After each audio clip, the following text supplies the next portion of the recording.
Today, the Bulletin of the Atomic Scientist moves the hands of the Doomsday Clock. It is 100 seconds to midnight.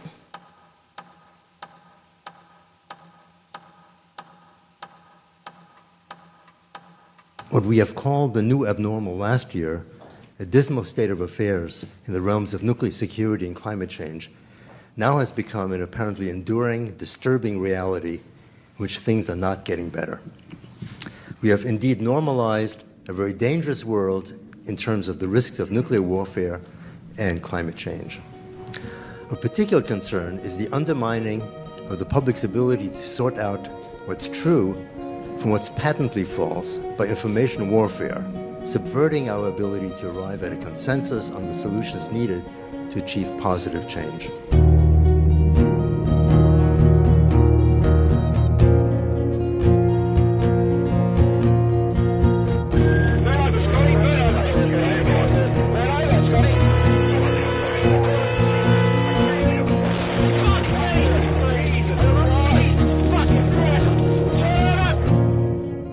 We are in freefall.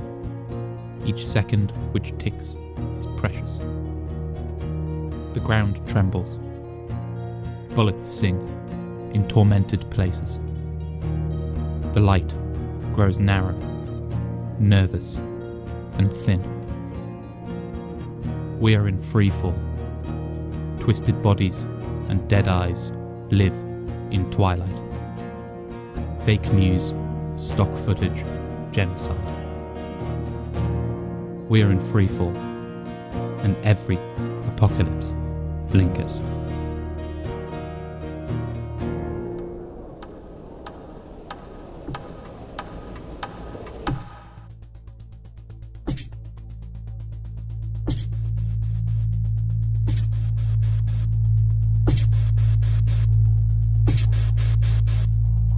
On the 5th of February 2020, the Pentagon confirmed the deployment of low-yield nuclear weapons on its ballistic missile submarines. These missiles, which possess roughly a third of the explosive power of the little boy dropped on Hiroshima, are intended for so-called limited strikes. They are, all but explicitly, offensive weapons. The truth of this can be seen in US nuclear policy, which in June 2019 was updated to suggest that nuclear arms should be considered at every stage of military planning, that a nuclear strike need not result in a nuclear war, and even that such action could restore strategic stability in regions where US imperialism risks losing control. The low-yield nuclear missiles which today surf through the world's oceans, give material form to this chilling promise.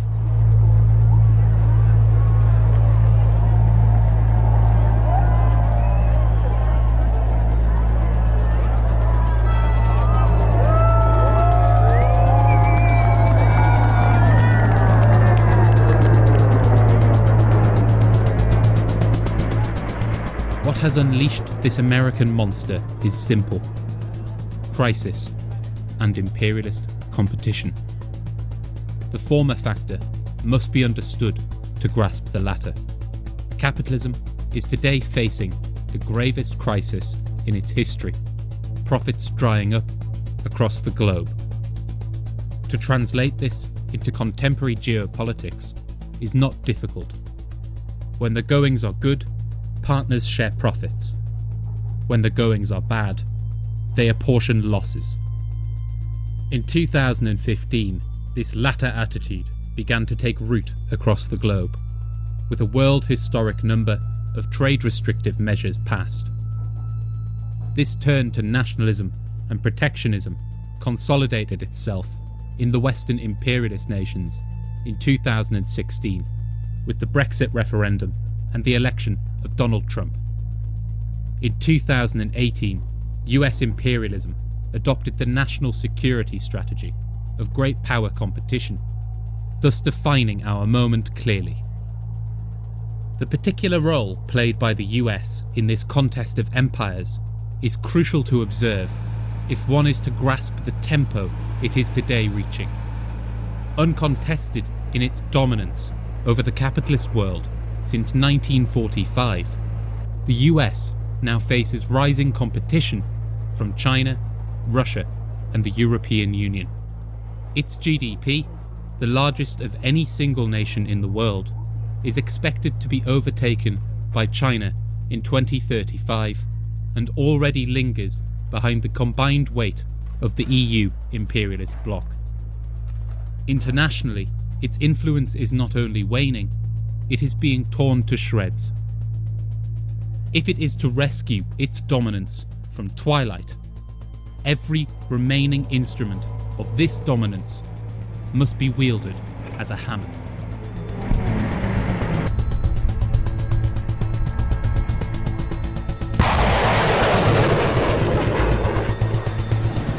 We are especially proud of the efforts of Vice President Mike Pence, who is with us. And Mike, I'd like to have you say a few words, please. Thank you, Mr. President. It's an honor to be here with you. This is a good day for America, China, and the world. And it's an honor to be with you. Mr. President, we gather here today thanks to your leadership at a time that the American economy is booming. Mr. President, your commitment to a growing and prosperous America has been the centerpiece of your leadership. And today, with the signing of Phase 1, is one more example of your commitment to put American jobs and American workers first. Mr. President, you know there's an ancient Chinese proverb that says, "Men see only the present," but thank you, Mr. President.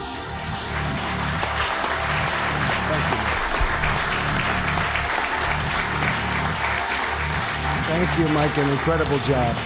Incredible guy.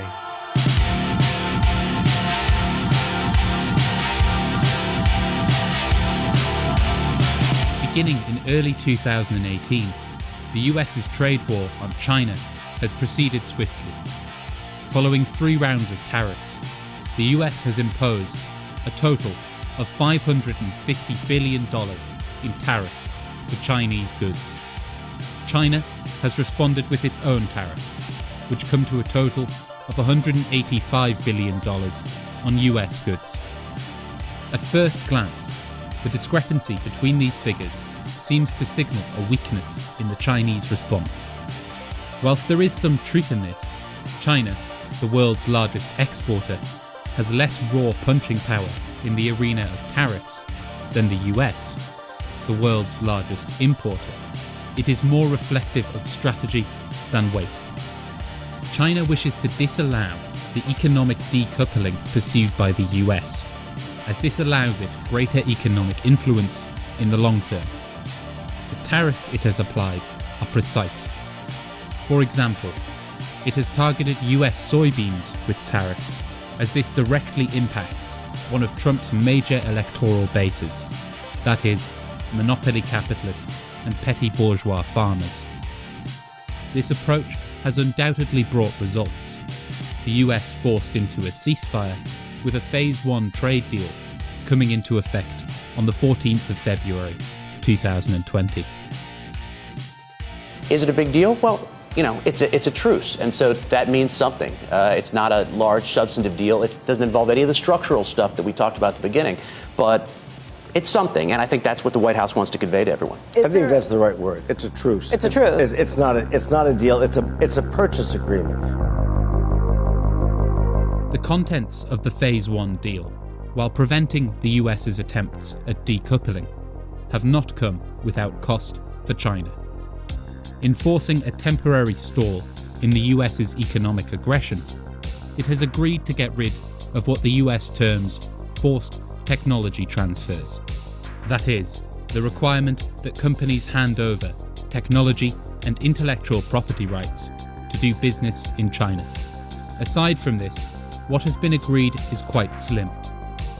In exchange for a reduction in some US tariffs from 15% to 7.5%, China has agreed to purchase an additional $200 billion of US goods and services over the next 2 years, with roughly 16% in agricultural goods.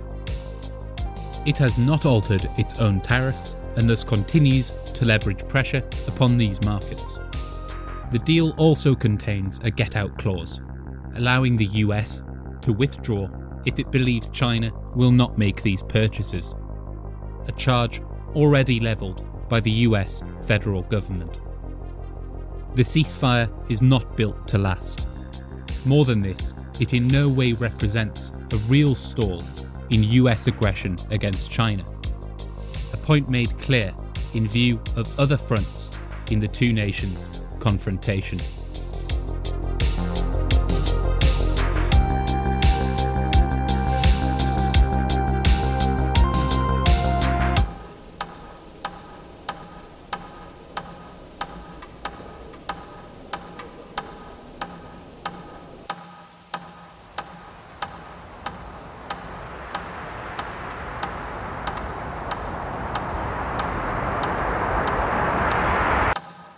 The Hong Kong extradition bill sparked mass protests across the region, beginning in March 2019.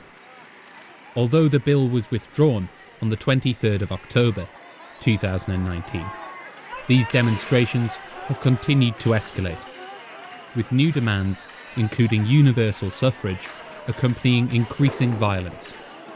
A strong US hand is today evident.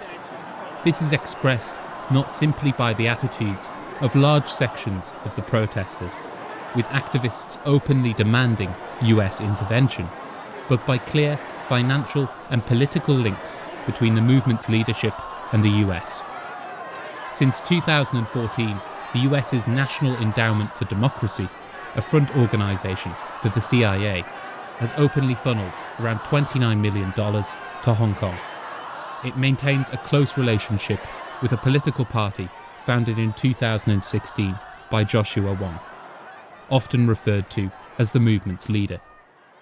Wong himself has met with US officials several times since the protests began. Another significant figure, the Hong Kong media mogul Jimmy Lai, has also met with high-ranking officials since demonstrations began, including Vice President Pence and Secretary of State Pompeo. Whatever the intent of demonstrators, it is clear that the US is using them as a vehicle to advance its own interests. As clashes with police and counter-demonstrators mount, significant US intervention becomes ever more likely. What we are fighting for is the first battle of the new Cold War. The Cold War between the US and China. And you're saying your values here in Hong Kong line up with the West? Yes, because of our British past.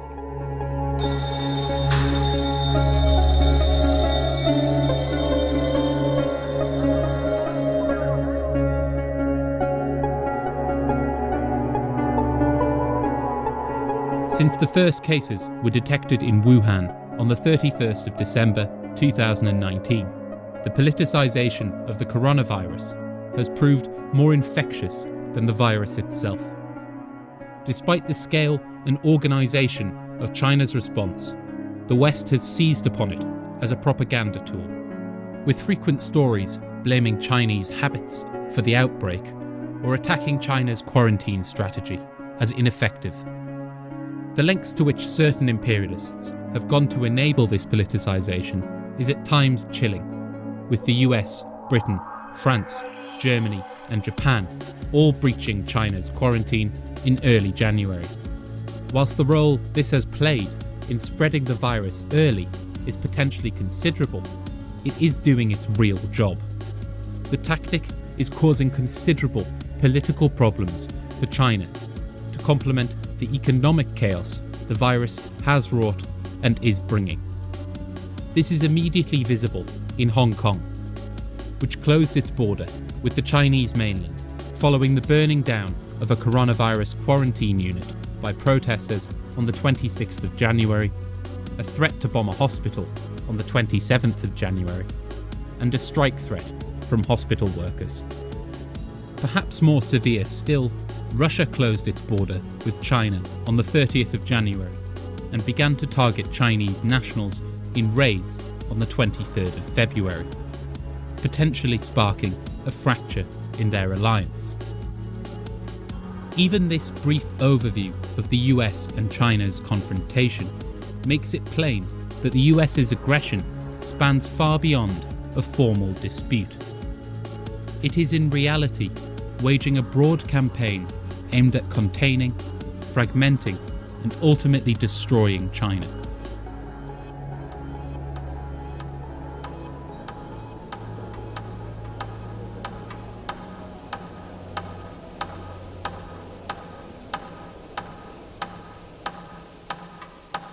To wait till I finish China, to be honest with you. I always like to be very transparent.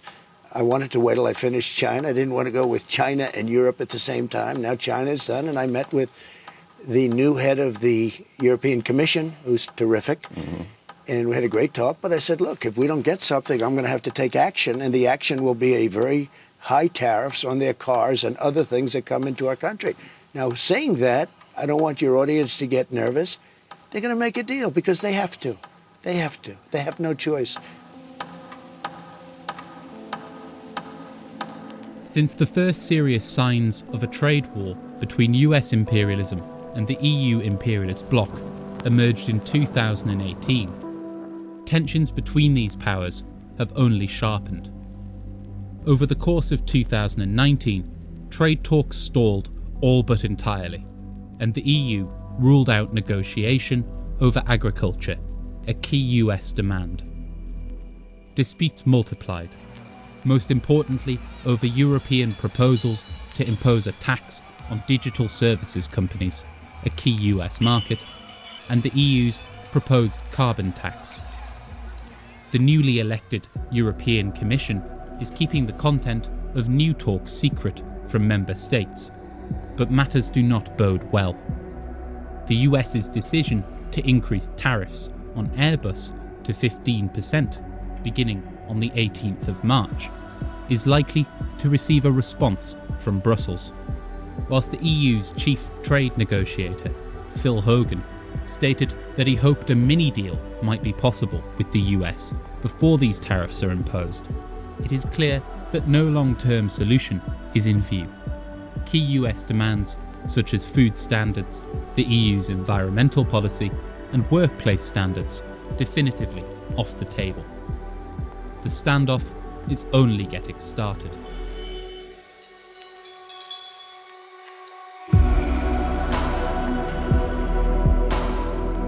Washington's aggression has prompted a considerable political process within the EU.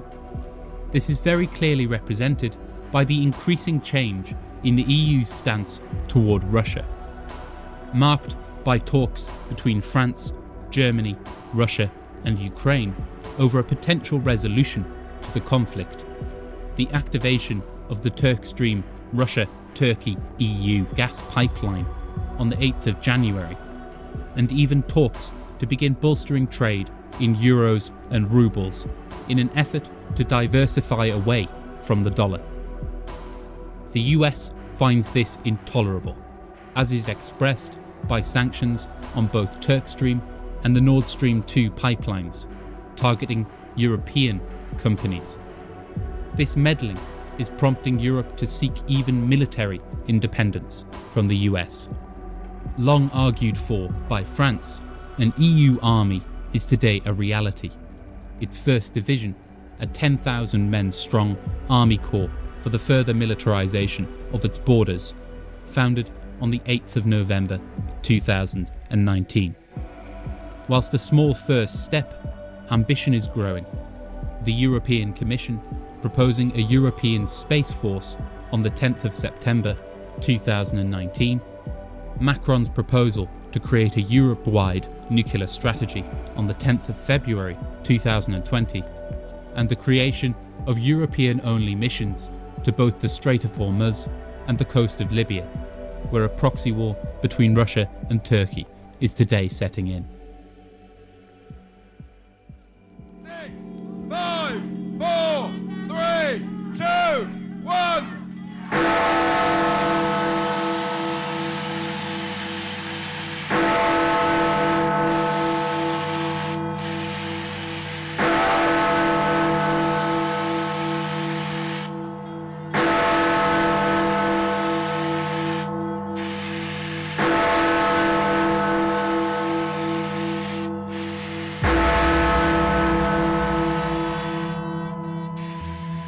most important thing to say tonight is that this is not an end, but a beginning. This is the moment when the dawn breaks and the curtain goes up on a new act in our great national drama. The reality of Britain's withdrawal from the European Union is illustrative of a number of features of this sharpening antagonism. Its specific significance is clear, demonstrating the misery of British imperialism's prospects. For now, the economic shock is suspended, a so-called transition period giving Britain and the EU until the 31st of December 2020 to negotiate a deal. The hope of the Johnson government is to negotiate with Europe, the US, and even China, and to secure favourable terms by playing them off against each other. It isn't going well. With Britain's decision to allow China's Huawei to supply technology for its 5G network, and an EU demand that a ban on chlorinated chicken be upheld as a condition of any trade deal on the 25th of February, significantly complicating US negotiations. This British decline is, however, illustrative of a broader feature of our moment. Simply put, the chaos caused by the antagonism between world powers is not only seeing the formation of more defined blocs, but in certain places a push toward independent imperialisms which seek to seize advantage of the conflict between them. The night time is the right time to fight crime. I can't think of a rhyme. There are more successful attempts than Downing Street's. The resurgence of a Turkish colonialism serving as a pertinent example. By playing Washington and Moscow off against each other in its relations, Turkey maintains a strategic ambiguity. It is now applying military pressure in key areas for the US, Russia, and Europe. In Libya, a key nation with regard to migration between Europe and the African continent, its military are in active combat with Russian allied forces. In Syria, it is in a rapidly escalating conflict with Russia and the Assad government's Syrian Arab army. On the 29th of January, Greece revealed that Turkey had incurred upon its airspace 138 times in a day. Turkey is both making itself invaluable and steadily setting out its demands, advancing against all in a delicate balance of alliance and antagonism.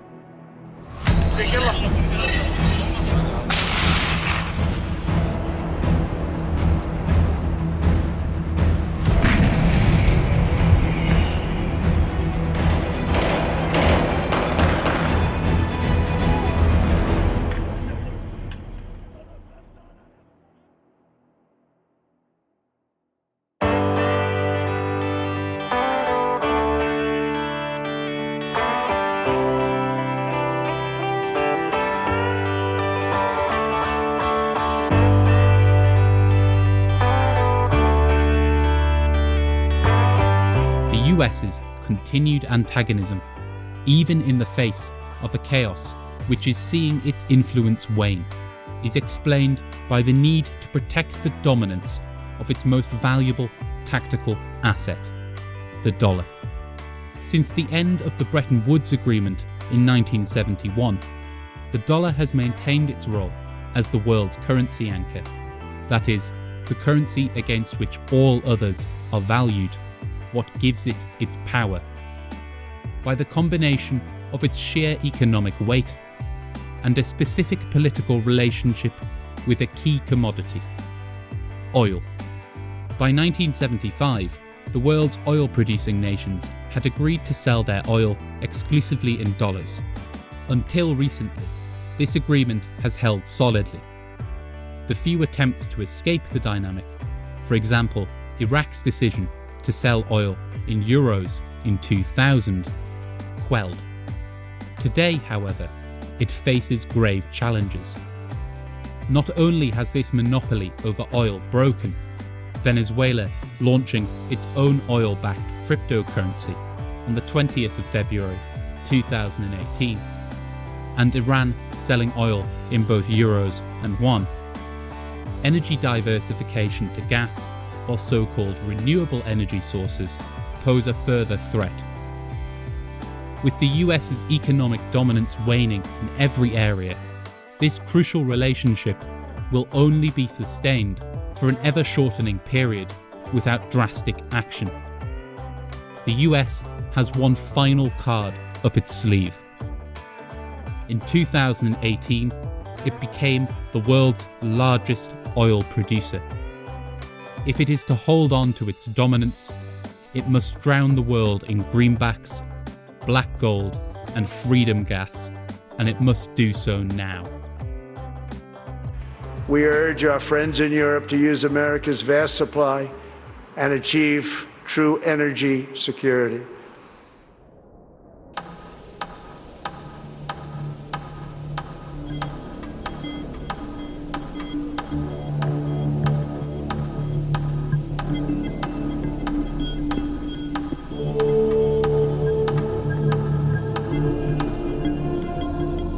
The US's presence in the Middle East is coming to a climactic moment, one way or another. In Iraq, Afghanistan, Syria, and the Gulf, it is under pressure like never before. Whilst the Trump administration insists it is intent on withdrawing from the Middle East, it has practically worked toward the opposite end. Not only is it still active in Syria, coming into frequent near conflict with Russian vehicles, its campaign of maximum pressure against Iran suggests a new and long conflict. With the assassination of the Iranian general Qasem Soleimani on the 3rd of January, the US has brought regional tensions to the verge of breaking point. Much revered in the region for his role in organising resistance to ISIS in Syria and Iraq, Soleimani's assassination has brought not only Iranian retaliation, but protests of over 1 million strong demanding a US withdrawal from the region in Iraq, and the shooting down of a US plane in Afghanistan. The US has failed utterly to secure a consensus for its approach internationally, but is nevertheless proceeding, seemingly intent to stir up a regional war. This is producing the potential for even global confrontation. The US's feigned retreat from Syria, for example, allowing Turkey to gain a position within the nation's borders. The combat between Turkish forces, Syria, and Russia in Idlib threatens to provoke broad international consequences, provoking urgent talks within NATO, to which Turkey is a member. Put bluntly, the US is deliberately attempting to create chaos across the whole Middle Eastern region, potentially even to provoke a regional war. It is doing so due to a simple change of objective, expressed clearly in its goals in Iran: to bring oil exports to zero. That its pursuit of such grand objectives is bringing its position into threat across the region, objectively seeing the US lose so-called strategic stability, poses a perhaps more monstrous threat still. Strictly from the perspective of the US's geopolitical objectives, it is easier to destroy Iranian oil production outright than to hope for a sustained political and economic combat to win victory. The shadow of the US's nuclear policy and weaponry hangs heavy over such a position.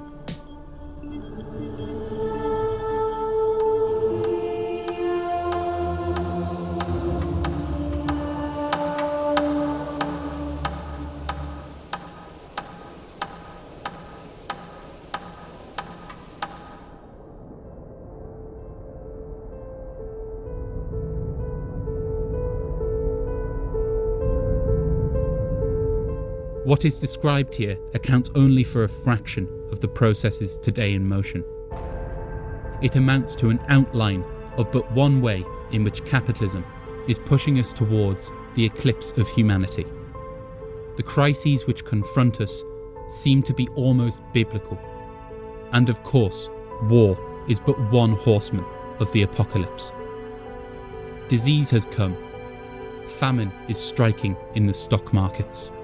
And every menace of the human soul is being unleashed. The world is dying, and each day suggests the disease is picking up pace. The fires which have raged in Australia from late 2019 and into 2020 are of an unfathomable scale, their smoke even circling the whole globe to return to its birthplace. The Arctic is in ruins, permafrost not expected to melt until 2090, beginning to give, and the whole region already becoming a source of carbon emissions. Whilst we do not have space here to discuss each of these symptoms of our ruin in the detail they warrant, we shall offer a brief word in summary of them. All this capitalist world is falling, and though it today seems to cloak us in doom, this represents nothing more than the horizon of its vision. They are in free fall. We are the solution.